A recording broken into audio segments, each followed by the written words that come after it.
Post office TD या post office time deposit account. दोस्तों scheme में कोई भी इंडिविजुअल अकाउंट ओपन करवा सकता है, ज्वाइंट अकाउंट ओपन हो सकता है, माइनर गार्जियन के साथ अकाउंट ओपन करवा सकते हैं, अनसाउंड माइंड के हैं तो भी गार्जियन के साथ अकाउंट ओपन हो सकता है, माइनर की एज अगर 10 ईयर से अधिक है तो सेल्फ ऑपरेटेड अकाउंट ओपन हो सकता है। इस अकाउंट में आप minimum 1000 rupees, maximum in multiple of 100 जितना चाहे उतना जमा कर सकते हैं, कोई भी कैप नहीं रखा गया है।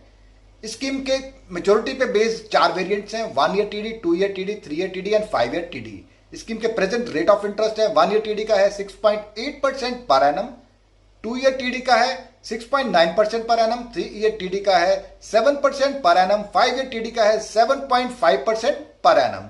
तो दोस्तों स्कीम में आप जो भी इन्वेस्टमेंट करते हैं उसका जो इंटरेस्ट पे आउट मिलता है आपको ईयरली पे आउट मिलता है, हर साल पे आउट आपके सेविंग अकाउंट में क्रेडिट हो जाता है। इन केस अगर आप पे आउट क्लेम नहीं करते हैं तो उस पर आपको कोई भी ब्याज नहीं दिया जाता, तो आपको जो भी रेट ऑफ इंटरेस्ट है हर साल आपके सेविंग में मिल जाता है।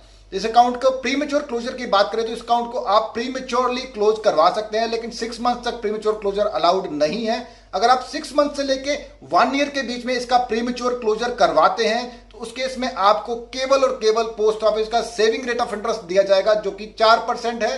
अगर आप इसका प्री क्लोजर, अगर आप 2 ईयर, 3 ईयर या 5 ईयर टीडी का प्री क्लोजर करते हैं 1 साल के बाद, तो आप जितने भी पीरियड के लिए इन्वेस्टेड रहे हैं उस पीरियड के लिए आपको रेट ऑफ इंटरेस्ट मिलेगा, जितना भी एप्लीकेबल रेट ऑफ इंटरेस्ट होगा उससे 2% कम का, और वो भी उस पीरियड के लिए जितने साल आपने कंप्लीट किए होंगे। फॉर एग्जांपल आप 2.5 साल के लिए इन्वेस्टेड रहे तो 2 साल आपके कंप्लीट हो गए, तो उसके लिए आपको जो भी कॉन्ट्रैक्ट रेट होगा -2%, और उसके ऊपर जो 5 महीने हैं उसके लिए आपको केवल सेविंग का रेट ऑफ इंटरेस्ट दिया जाएगा। और इस स्कीम में आप जो भी इन्वेस्टमेंट करेंगे 5 ईयर टीडी में, आप जो भी इन्वेस्टमेंट करने वाले हैं उस पर आपको 80C के अंडर टैक्स बेनिफिट मिलेंगे। जो भी पैसा आप इन्वेस्ट करेंगे आप उसको 80C के अंडर क्लेम कर सकते हैं। बाकी के वेरिएंट्स में जो आप इन्वेस्टमेंट करते हैं उन पे 80C की डिडक्शन एप्लीकेबल नहीं है। दोस्तों इस अकाउंट को आप एक्सटेंड भी करवा सकते हैं, 1 ईयर को दोबारा 1 ईयर के लिए, 2 ईयर को 2 ईयर के लिए, तो इस अकाउंट को आप एक्सटेंड करवा सकते हैं। लेकिन एक्सटेंशन की जो मैक्सिमम लिमिट रखी गई है, फॉर एग्जांपल आपकी 1 ईयर टीडी है वो खत्म हो जाती है, उसके विद इन 6 मंथ के अंदर अंदर आपको एक्सटेंड करवानी होगी। अगर आपकी 2 ईयर टीडी है तो विद इन 12 मंथ्स आपको दोबारा उसको एक्सटेंड कराना होगा। आपकी 3 ईयर या 5 ईयर टीडी है तो विद इन 18 मंथ्स आपको उसको एक्सटेंड करवाना होगा।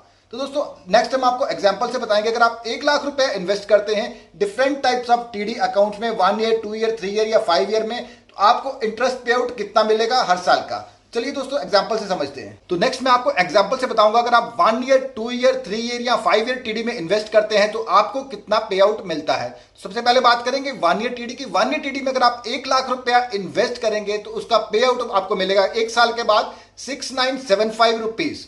अगर आप 2 ईयर टीडी में इन्वेस्ट करते हैं 1 लाख रुपया, 6.9% के हिसाब से आपको ब्याज मिलेगा, और आपको जो इंटरेस्ट पे आउट मिलेगा हर साल का वो रहेगा 7080 रुपीज। नेक्स्ट है 3 ईयर टीडी। 3 ईयर टीडी में अगर आप इन्वेस्ट कर रहे हैं तो जैसा कि आपको मैंने ऑलरेडी बताया था, आपको रेट ऑफ इंटरेस्ट मिलेगा 7% का, और आपको इंटरेस्ट पे आउट जो मिलेगा 1 साल के बाद वो मिलेगा 1185 रुपीज। ये आपको हर साल 3 साल के लिए लगातार मिलता रहेगा। नेक्स्ट है 5 ईयर टीडी।